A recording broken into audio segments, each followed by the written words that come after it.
છું પપ્પા? કાંઈ જ નહીં બેટા.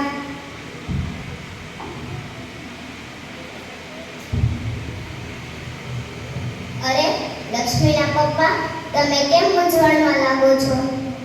આપણી લક્ષ્મી ખૂબ હોશિયાર છે, પણ આપણા ઘરની સ્થિતિ એટલી બધી સારી નથી કે આપણે અહીંયા રહીને લક્ષ્મીને ભણાવી શકીએ. આપણે બહાર કામ કરવા જઈએ ત્યારે લક્ષ્મીના અભ્યાસમાં અગવડતા પડે અને બહાર છાત્રાલય એટલી બધી મોંઘી થઈ ગઈ છે કે આપણે એટલો ખર્ચ કરી નહીં શકીએ. અરે આવો આવો લાલજીભાઈ. મોહનભાઈ, કેમ તમે ચિંતામાં લાગો છો? અરે લાલજીભાઈ, તમને તો અમારા ઘરની સ્થિતિ ખબર જ છે ને. અમારી લક્ષ્મી 5મા ધોરણમાં સારા ટકાએ પાસ થઈ છે, પણ સમજાતું નથી આગળના અભ્યાસ માટે શું કરવું. અરે મોહનભાઈ, એમાં મૂંઝાવાની શું જરૂર છે?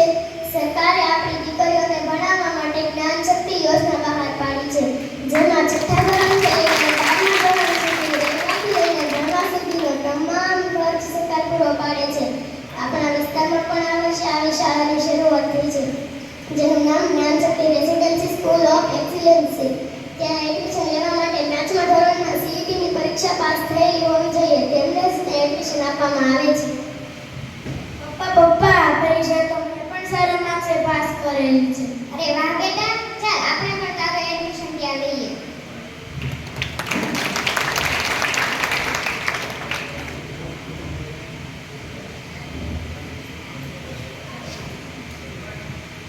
હું લક્ષ્મી જ્ઞાન શક્તિ રેસિડેન્સી